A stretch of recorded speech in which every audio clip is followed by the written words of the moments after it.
Live now. Hey girl, how are you? You like my makeup? I tried something today. I know it doesn't quite look like yours, but I tried.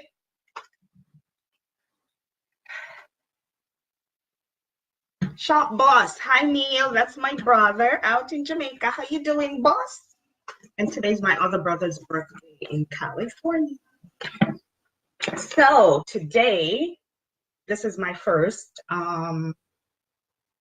face not Facebook, well, Instagram. I'm both on Facebook and Instagram, social media live around my topic, faith and infertility.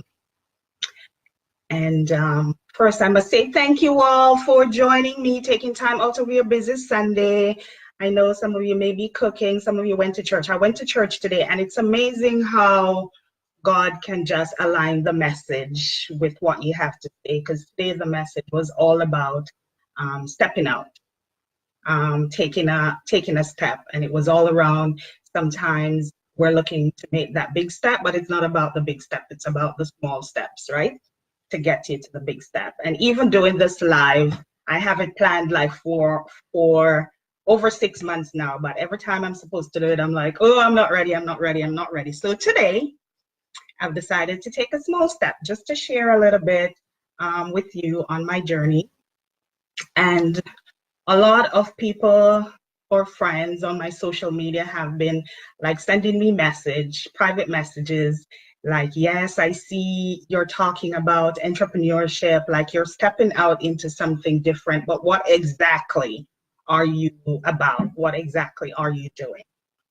So I'll just share a little bit today, and I'm not going to be long, maybe 20 minutes or half an hour until the next session, which is next week Sunday. I'll get into more details, but a lot of you know that I have a daughter. She is 4. Her name is Faith, and I often talk about my why. That Faith is my biggest why. And I've gotten questions like, why did you name your daughter Faith? And it's always a segue into starting a different conversation about sharing my story of having gone through infertility. And I like that it opens up the conversation to go into my story, to share with other women who are probably going through infertility themselves, or not necessarily infertility. It could be divorce. It could be, your pain point, whatever it is, but it opens that story to connect with other women. And so, yeah, my daughter is Faith, and I often said it was Faith that when we were going through infertility, it was through connecting my whole journey back to my faith that led us to conceiving our daughter, because I was married in 2009 and we started trying for a baby right away. At that time, I was 34 years old, and I thought, okay, my biological clock was ticking, and so let's get started right away. Hi, Sharon. I see you on Facebook. So yes, I'm both on Facebook and Instagram. So actually, I should invite a couple of people to my Instagram as well. But anyway, so yeah, so when we were trying to have a baby, it was a very difficult time. I was already 34. I felt like the biological clock was running out. And so it was difficult. It was hard. Nobody knew we were going through that journey. People kept asking us, now you're married. I guess it's given. After you get married, everybody's expecting you to have babies. But nobody think about how difficult the journey can be sometimes. And you yourself, so disappointed and that it's not happening. And also you deal with a lot of shame and guilt, and you find it difficult to talk to people about it. And so we struggled for 5 years. When I eventually had my daughter, I was 40 years old. So yeah, you're looking at somebody who is almost 45 in another couple of months. And so I chose the topic faith and infertility because I always want to, whatever I'm sharing, to help other women on this journey to help them heal, I want to connect it back to my why, which is my daughter, one, and number two, my faith, which is my spirituality.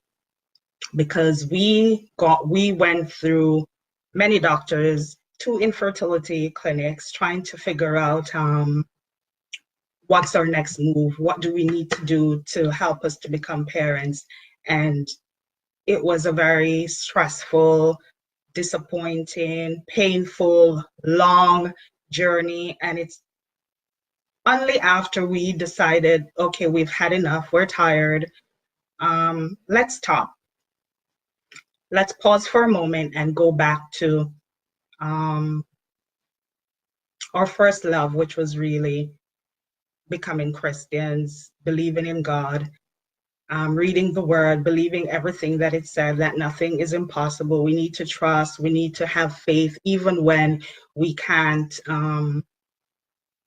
see that thing we're chasing. We need to just trust and believe that it will happen in the right time. And so that's the whole connection with my daughter, Faith. When I was pregnant, I got a lot of names to name her.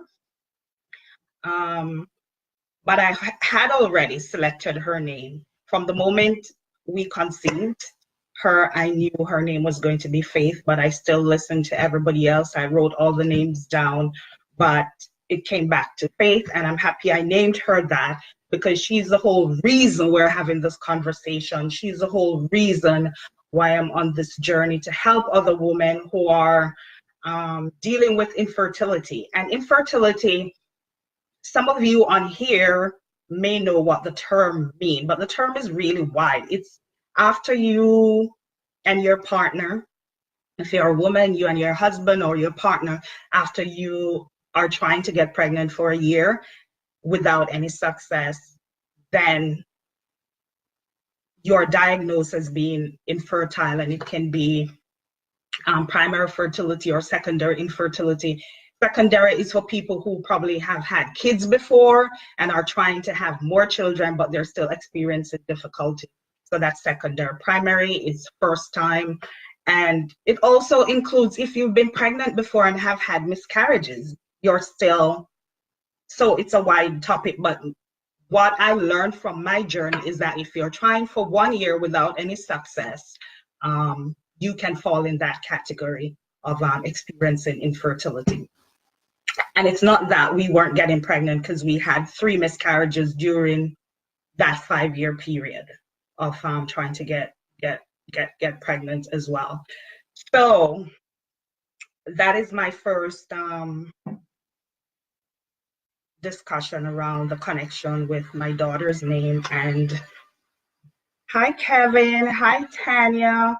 I missed a call from you, Tanya. I'm going to call you back sometime today after this live.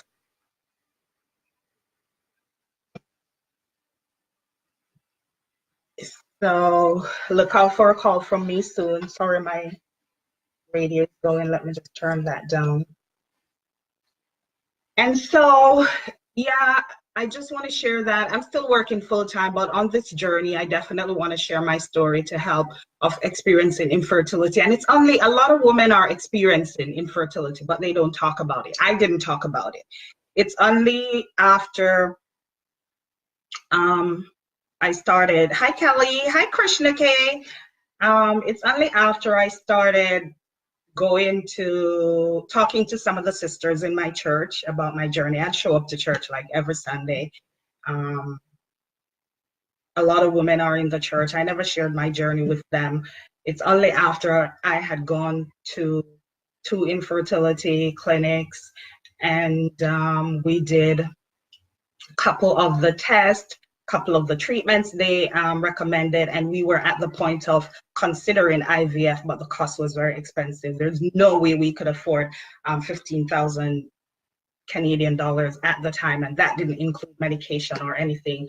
That I decided that I was tired, I was frustrated, but I needed to take a break. I had already gone through 5 years of searching for all answers, and the answers were not forthcoming. So I needed to change my direction. I needed to change my trajectory. And so I came back to my church family and I began sharing my story with some of the sisters. And this is it. When you get to that point, the Lord will always direct you to the right people as well who need to hear your story. Because when you're journeying through your pain, whatever that is, it's not everybody deserve to hear your story. But when you have prayed about it and asked for direction, asked for guidance, he will always direct you to the right people who need to hear your story. And I started sharing my story with a few sisters in the church. And lo and behold, I met one who had gone through that as well when she was younger, didn't have anybody to help her through it. I spoke to her about it. I spoke to a few other sisters, like my worship leader, because I was on the worship team at the time, and she prayed for me. And it's hard because she had her own struggles as well, but she told the church about it. She would show up to church and she would praise and worship. And I asked her, how did you do that? And she said, when I'm here with my sisters, it's the best I feel. When I'm praising God, when I'm worshiping him, when I'm giving all my problems to him, it's the best that I ever feel. And so I shared with her. The Lord led me to share with her, and she prayed for me. And it's only when I opened up and started to relieve myself of all the information, all the stress, all the hurt, all the pain that I was carrying all by myself, that I began to feel relief. And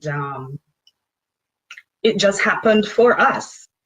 At 40 years old, I didn't have to do that IVF treatment. Some people do IVF, and I am not against it. As I said, I couldn't afford it at the time. If I could, maybe I would have. And so after I became pregnant and people started to share, I started to open up and realize that so many people are experiencing infertility as well. But like me, they didn't talk about it. I didn't talk about it. I realized that I had to do something. I had to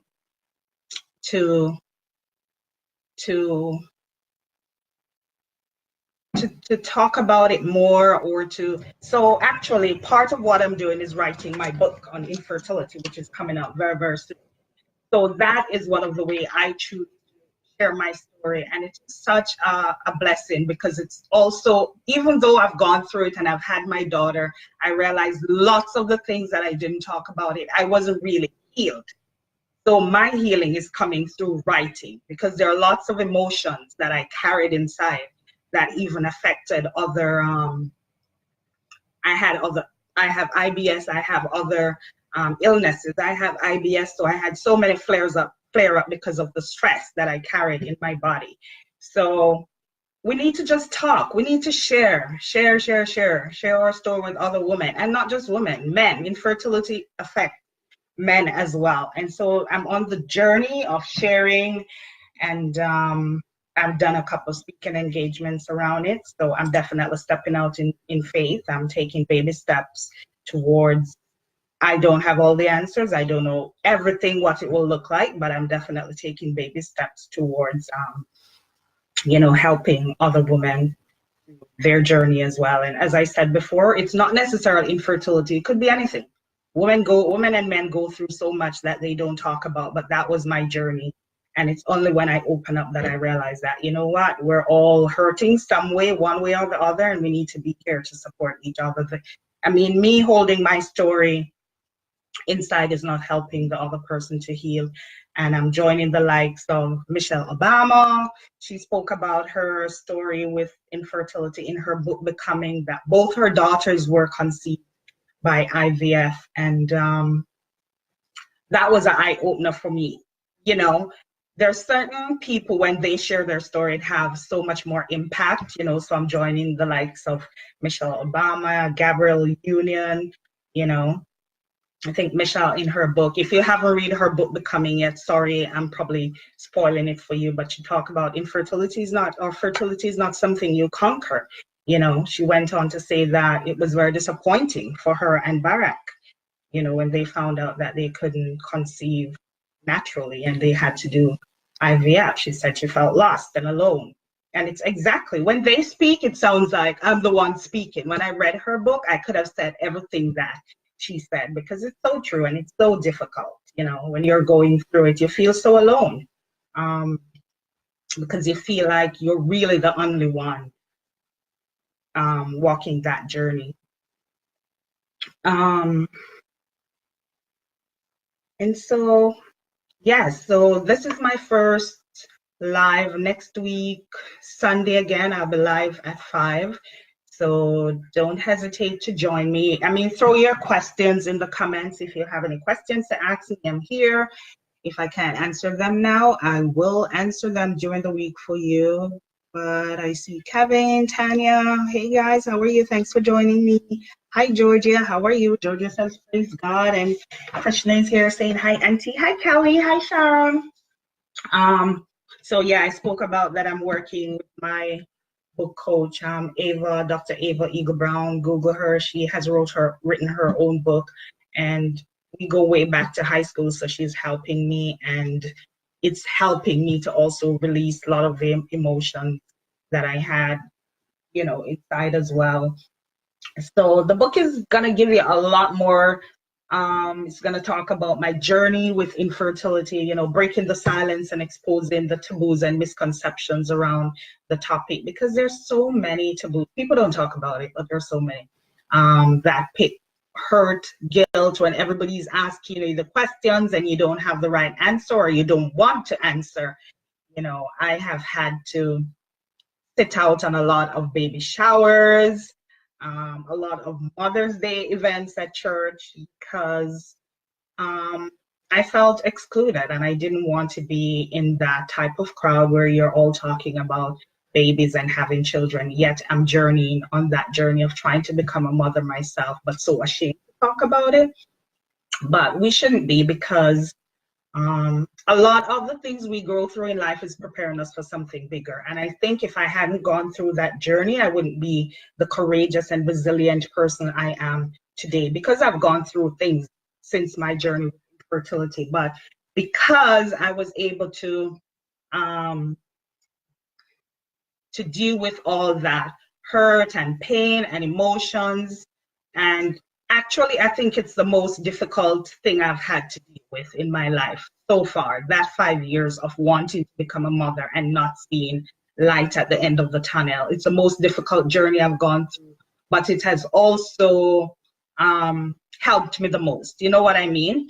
So it was kind of like a test to the testimony that I have now, because it really tore me down. Like, when you have a house that an old house you're trying to repair, and you have to, no matter all the repairs you do to it, it's really not standing up because the structure is so broken or worn. I felt like that old house that I needed to be torn down to its very foundation and be rebuilt. So all my pride that I had before, all the judgmental ways that I had towards other women. And sometimes you see women or couple and you tend to come up with your own ideas or own judgmental thinking, like, okay, they've been married for 10 years.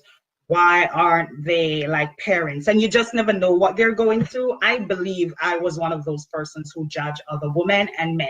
And so having gone through this journey, I look at people from a different perspective, through different eyes. It has definitely made me more, like I said, resilient before, strong, bold in sharing my story. I have grown so much. It was really like a whole project for me, that it's something that I had to go through in order to get to where I am today. And I'm very thankful for the journey. I wasn't thankful then when I was going through it. It was very dark, as I said before, dark, lonely. But now I feel like whatever comes in the future, I'll be able to maneuver that, because of even if it's hard, and I'll be able to maneuver that because of my whole infertility journey. So I'm very, very thankful for where I am today, but I'm not keeping it to myself. I'm reaching out and trying to help, at least, if I can help at least one other woman or couple go through that journey. Hey, Dion, how are you? It's my cousin Dion in Jamaica. If I can help at least one other couple or one other woman through their journey, then I would have, serve my purpose. And so that's what I'm doing. So if you ever need to talk to me about your journey, whether you're going through infertility, whatever it is, whatever your pain point is that you feel like you cannot do it alone, you're doing it alone right now, but you cannot do it alone anymore, I am here. It's going to be a very safe space, safe conversation between you and I. Don't feel afraid, because I felt afraid, and that's why I'm here to help you. So you don't feel like you're alone. You don't feel afraid anymore. It's a very safe and non-judgmental environment. So just DM me, send me a private message, and I'm here to talk. I'll have a lot more to share in my next live come next Sunday. I'll talk a little bit more about my book, and I'm available. If you have an event at your church, school, wherever, you need somebody to come and share their story to help somebody else, who help somebody else heal or get hope, then I'm available as well. So don't be afraid to send me a private message. Send me a message on Facebook, or you have my number, give me a call. I've gotten calls, I've gotten private message, I've been helping people individually, some of them because it's a very taboo subject, as I said, so a lot of people are not sure how to approach it, but come to me. I want you to feel safe to reach out to me anytime. So thank you very much for joining me. Do you have any questions for me? Hey, Tina. Hey, Aisha. I'm both on Instagram and Facebook. Do you have any questions for me around my daughter faith, around infertility? Send your questions here. I'll have my Facebook will be up.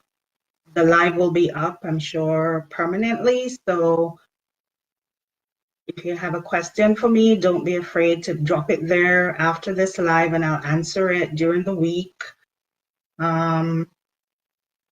Send me a DM or PM with any questions. If you're afraid to put it here, send me a DM with your questions. But thank you so much for joining me. We'll be here next week, Sunday again, I'll put up my topic then, but it will be around the same topic, faith and infertility, but it probably will be, there'll be a little diversion from that topic, but it's around the same concept. So thank you so much for joining me. If you have any questions, again, don't be afraid to drop it in the comment section. But thank you so much. See you guys. Love you. Enjoy your Sunday.